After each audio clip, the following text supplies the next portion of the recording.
शांति। आज 22 अगस्त 2025 है और आज दादी जी की विशेषता में है कि दादी जी सच्चा फ्लॉलेस डायमंड थे, पवित्र मणि। इसीलिए बाबा ने पहले से ही सभी दादियों के नाम भी कितने विशेष रखे थे, जैसे बड़ी दादी का प्रकाश मणि। तो ये शब्द हमेशा दादी को अंदर ही अंदर चेकिंग कराता रहता, याद कराता रहता कि क्या वाकई में मैं फ्लॉलेस हूँ। दादी तो बन गए, पर अब दादी की विशेषता से हम अपने आप को चेक करें कि हम हीरे के ऊपर कोई दाग तो नहीं। और ऐसे ही बेदाग बनने के लिए, अव्यक्त लाइट स्वरूप बनने के लिए, आइए सुनते हैं आज के बाबा के अव्यक्त इशारे। जैसे लौकिक रीति से कोई किसी के स्नेह में लवलीन होता है, तो चेहरे से, नैनों से, वाणी से अनुभव होता है कि यह लवलीन है, आशिक है। ऐसे जिस समय स्टेज पर आते हो, तो जितना अपने अंदर बाप का स्नेह इमर्ज होगा, उतना स्नेह का बाण औरों को भी स्नेह में घायल कर देगा। बाबा अक्सर करके जब हमें सेवा के लिए उमंग उत्साह देते हैं, तो कहते हैं कि ऐसा शिकार करो जो तीर सहित पंछी आके आपके पास गिरे। जिसका अर्थ है कि जब हम किसी को ज्ञान सुनाएं, तो हमारे ज्ञान के बाण ऐसे हो जो सीधा उसके दिल तक लग जाए, उसको अनुभव हो जाए, और उस अनुभव में, उस प्रेम में वो घायल होकर के सीधा बाप के पास चला आए। ऐसी सेवा बाबा करने के लिए हमें कहते हैं।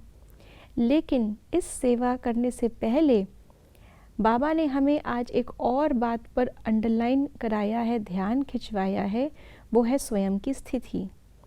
जैसे बाबा हमें विस्तार को संकीर्ण करने की शक्ति में कहते हैं कि पहले अंदर जाओ, अंतर्मुखी बनो, उसके बाहर बाह्यमुखी बन करके लोगों को परिचय दो, ज्ञान सुनाओ, सेवा करो।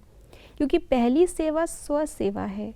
अगर स्व सेवा नहीं की है तो सर्व की सेवा नहीं कर सकते, क्योंकि फिर ज्ञान सिर्फ शब्द होंगे, भावना नहीं।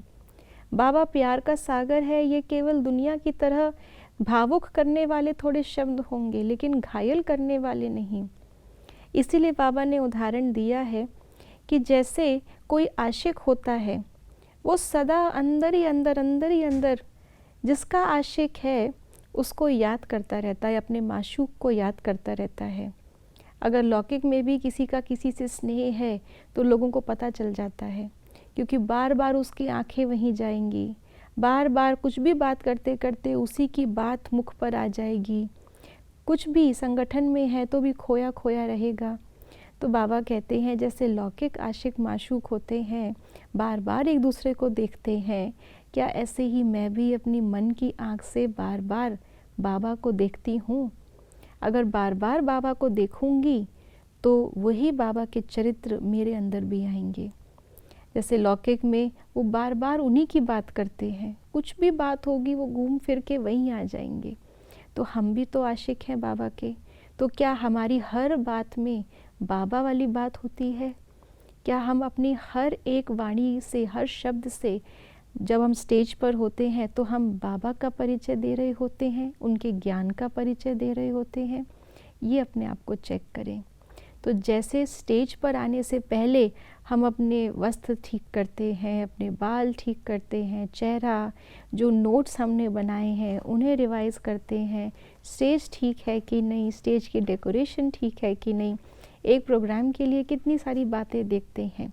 लेकिन इन सब बातों से पहले बाबा ने कहा एक चीज़ ज़रूर चेक करें, हमारा बाबा से स्नेह और उस स्नेह की अवस्था कैसी है, उसके बाद ही सेवा हो सकती है। ओम शांति।